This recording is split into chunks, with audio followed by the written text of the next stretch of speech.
Selamat siang, perkenalkan nama saya Michael Hendris Nainggolan dengan NIM J3J117185 ingin mempresentasikan hasil seminar saya yang berjudul Pengembangan Bisnis Sayuran Hidroponik Terintegrasi Agroeduturism Nabila Farm Lembang, Bandung Barat dengan pendekatan bisnis model kanvas dengan dosen pembimbing Insinyur Pramono D. V. Widarto MS. Kita masuk ke latar belakangnya. Saat ini banyak sekali masyarakat yang membuat rumah untuk tempat tinggal mereka yang mengakibatkan lahan pertanian semakin terbatas. Nah, salah satu upaya untuk menangani masalah tersebut dengan menanam sayuran dengan sistem hidroponik yang merupakan salah satu sistem pertanian masa depan karena dapat diusahakan di berbagai tempat, misalnya di desa, di kota, di lahan, atau di atas apartemen sekalipun. Nah, pengembangan dengan sistem hidroponik di Indonesia mempunyai prospek yang cukup cerah, baik untuk mengisi kebutuhan produksi sayuran dalam negeri maupun merebut peluang ekspor. Nah, apalagi saat ini banyak sekali masyarakat yang mengedepankan gaya hidup sehat atau biasa disebut healthy lifestyle. Nah, Nabila Farm ini juga merupakan perusahaan sayuran yang bergerak di bidang agribisnis, khususnya sayuran hidroponik di daerah Lembang. Nah, seperti kita ketahui, di Lembang itu merupakan salah satu tempat yang cocok untuk budidaya sayuran hidroponik dengan ketinggian antara 1312 hingga 2084 meter di atas permukaan laut dan suhu rata-rata berkisar antara 17 derajat sampai 27 derajat Celcius. Nah, Nabila Farm ini juga cocok dimanfaatkan menjadi tempat agrowisata. Seperti kita ketahui, di daerah Lembang banyak sekali tempat agrowisata yang banyak dikunjungi oleh masyarakat yang ada di Indonesia, baik di daerah Lembangnya sendiri ataupun dari luar daerah Lembang. Nah, untuk sejarah Nabila Farm ini, 2014 Nabila Farm didirikan oleh Bapak Wahyu Raja Galuh membangun 3 greenhouse dengan model bangunan yang masih semi permanen untuk sayuran hidroponik dan membangun kandang kambing untuk membudidayakan kambing peranakan Etawa dan Sanen. Nah, seiring berjalannya waktu, tahun 2015 Nabila Farm menanam terong, tomat, kale, pakcoy, lolosa, bayam hijau, bayam merah, caisim, kailan, kale, hijau, pakcoy, dan pecai. Nah, seiring berjalannya waktu lagi, pada tahun 2018 Nabila Farm memperbanyak melalui campur dan inokulasi pada budidaya buah alpukat, jambu, lemon, dan stroberi. Nah, kita masuk ke struktur organisasinya. Yang pertama ini ada koordinator farm. Nah, apa sih tugas dari koordinator farm? Jadi tugasnya itu memantau segala keluar masuknya penjualan sayuran hidroponik atau yang bertanggung jawab di semua yang ada di Nabila Farm. Nah, koordinator lapangannya ini juga ada, dia mengawasi segala kegiatan-kegiatan yang ada di Nabila Farm. Nah, di bawahnya ada kepala semai yang bertugas untuk mengawasi dan bertanggung jawab di tempat persemaian. Ini juga ada kepala greenhouse yang bertanggung jawab di greenhouse baik dari pemanenan, dan juga ada kepala packing yang bertanggung jawab di dalam packing baik dari sortasi hingga sayuran sudah di-pack. Nah, di sini juga ada kepala kebun. Kepala kebun ini yang bertanggung jawab juga di bagian perkebunan dari pembibitan juga sampai ke pemanenan. Nah, di sini juga ada kepala kandang yang bertanggung jawab di dalam kandang untuk kebersihan segala macam. Dia yang bertanggung jawab. Nah, di sini juga ada petugas semai, petugas greenhouse, petugas packing, petugas kebun, dan petugas kandang. Itu yang membantu penanggung jawab atau kepala-kepala ya ini yang menyelesaikan tugas-tugasnya. Nah, di sini ada sumber daya perusahaan dibagi menjadi 3, sumber daya fisik, sumber daya manusia, sumber daya keuangan. Nah, untuk sumber daya fisiknya itu Nabila Farm memiliki lahan, bangunan, kendaraan, dan peralatan operasional. Untuk sumber daya manusianya, Nabila Farm memiliki 18 karyawan yang terdiri dari koordinator farm yang tadi saya sebutkan, koordinator lapangan, kepala setiap divisi, dan petugas setiap divisi. Nah, ini kita bisa lihat di sini nanti totalnya ada 18 pegawai.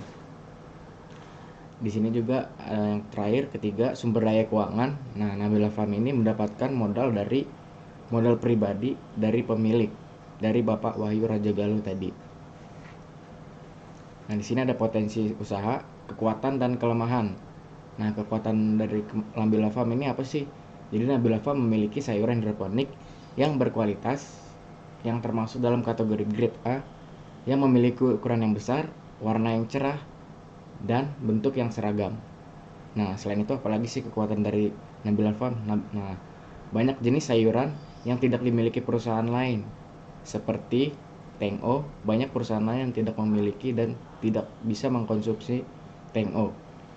Yang kelemahan dari Nabila Farm ini apa sih? Nah, kelemahan dari Nabila Farm ini, Nabila Farm masih belum memiliki brand sendiri. Nah, itu sangat perlu banget kalau kita perusahaan tidak memiliki brand, masyarakat tidak akan tahu dari mana sayuran itu dikonsumsi. Nah, di sini juga ada jenis-jenis sayuran Nabila Farm. Saya bagi dua, jadi jenis sayuran hidroponik dan jenis sayuran lahan. Untuk jenis sayuran hidroponiknya ada kale, pakcoy, kailan, kangkung, teng-o, caisip, bayam merah, dan bayam hijau. Dan kurang lebih harganya sama 6.450 per pack atau 250 gram. Nah, di sini juga ada jenis sayuran lahan. Ada 3 macam jenis sayuran lahan, itu ada romaine, kale, selada. Harganya kurang lebih sama 10.000.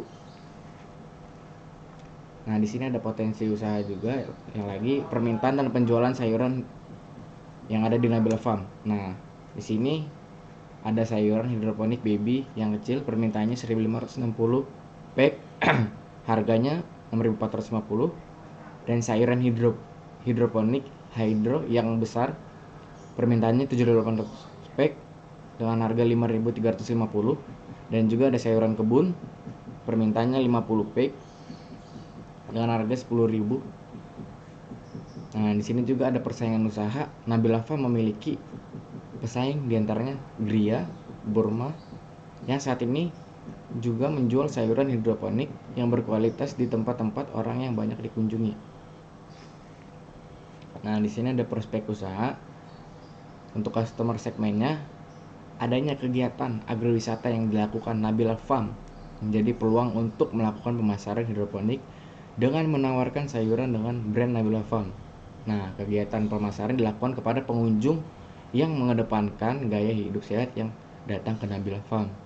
Untuk channelnya ada Instagram, Facebook, YouTube, website Nabila Farm. Nah, untuk customer relationship-nya, Nabila Farm masih memberikan diskon kepada pengunjung yang pernah mengunjungi Nabila Farm. Nah, di sini ada kebutuhan biaya pengembangan. Nah, untuk blok-bloknya saya ambil 3, customer segment, customer relationship, dan channel. Nah, untuk customer relationship-nya ada jenis biaya tetap untuk gaji karyawan 2.200.000 per bulan. Dan untuk channelnya itu ada pembuatan website Nabila Farm 2,7 juta atau 2.700.000 per tahun. Nah, jadi di sini ada total biaya pengembangan per tahun dengan total 29.100.000 per tahun. Nah, di sini ada analisis kesenjangan. Untuk customer segmennya, permasalahan dari customer segmen ini yang tidak memanfaatkan segmen yang ada, seperti pengunjung agrowisata, padahal pengunjung tersebut dapat diketahui produk sayuran hidroponik dengan menggunakan brand Nabila Farm tersendiri. Nah, untuk channelnya, permasalahan yang ada di channel ini, perusahaan belum melakukan promosi melalui sosial media, padahal sosial media saat ini menjadi tempat promosi yang sangat membantu agar dikenal oleh seluruh masyarakat. Nah, untuk customer relationship-nya, permasalahan di customer relationship-nya ini tidak adanya hubungan dengan konsumen, sehingga konsumen tidak tertarik lagi untuk membeli produk sayuran Nabila Farm. Nah, salah satunya untuk menjalin hubungan baik dengan konsumen, Nabila Farm perlu mendata nomor handphone konsumen. Dengan begitu, konsumen yang sudah pernah berkunjung akan mendapatkan diskon. Nah, di sini saya buat pengembangan BMC parsial. Untuk customer segmennya, Nabila Farm akan memanfaatkan pengunjung agrowisata yang datang ke Nabila Farm untuk menjual sayuran sayuran yang berkualitas. Pengunjung agrowisata dapat langsung membeli produk sayuran dengan menggunakan brand Nabila Farm. Nah, selain itu, dengan pemanfaatan sosial media akan juga menambah segmen konsumen Nabila Farm, yaitu konsumen yang berbelanja melalui sosial media atau e-commerce. Jadi, untuk konsumen-konsumen yang tidak bisa langsung ke Nabila Farm bisa memesan melalui sosial media atau website Nabila Farm juga. Untuk channelnya ini ada penambahan saluran channel menggunakan website Nabila Farm, Instagram, YouTube, dan Facebook. Nah, nanti di platform-platform tersebut akan melakukan promosi sayuran-sayuran yang ada di Nabila Farm dan juga mengedukasi kepada masyarakat akan manfaat dari sayuran hidroponik. Nah, untuk customer relationship-nya, Nabila Farm akan mendata setiap pengunjung dari agro edu tourism dengan mencatat nomor handphone pengunjung. Dengan adanya nomor handphone yang ada di Nabila Farm, pengunjung akan mendapatkan diskon pembelian sayuran jika pengunjung sudah mengunjungi Nabila Farm. Nah, di sini kita lihat pengembangan bisnis model kanvas total yang saya ambil ada customer segment, customer relationship, dan channel. Untuk yang di merah-merahin ini yang saya sudah tambahkan, sementara yang hitam ini yang BMC dari Nabila Farm. Nah, yang terakhir ada simpulan dan saran. Untuk simpulannya itu pengembangan bisnis sayuran hidroponik Nabila Farm Lembang muncul karena memiliki prospek yang bagus untuk dikembangkan menjadi agrowisata. Nah, hal tersebut dapat membantu untuk memperluas segmen pasar sayuran hidroponik dengan cara menjual produk sayuran ke agrowisatanya. Nah, dengan melakukan pendekatan BMC atau bisnis model kanvas dapat meningkatkan penerimaan. Dengan melakukan pengembangan membuat brand sendiri dapat membuat peluang Nabila Farm untuk menetapkan harga jual yang tinggi dan juga dibantu dengan proses promosi melalui sosial media. Nah, untuk saran saya kepada Nabila Farm, saya menyarankan Nabila Farm untuk menerapkan bisnis model kanvas dalam menjalankan bisnisnya dengan membuat brand melalui kemasan yang akan dipasarkan melalui agrowisata dapat membuat masyarakat dapat mengetahui sayuran yang ada di Nabila Farm dan akan meningkatkan penjualan sayuran yang membuat profit Nabila Farm bertambah. Sekian dari presentasi seminar saya, kurang lebihnya mohon maaf. Selamat siang.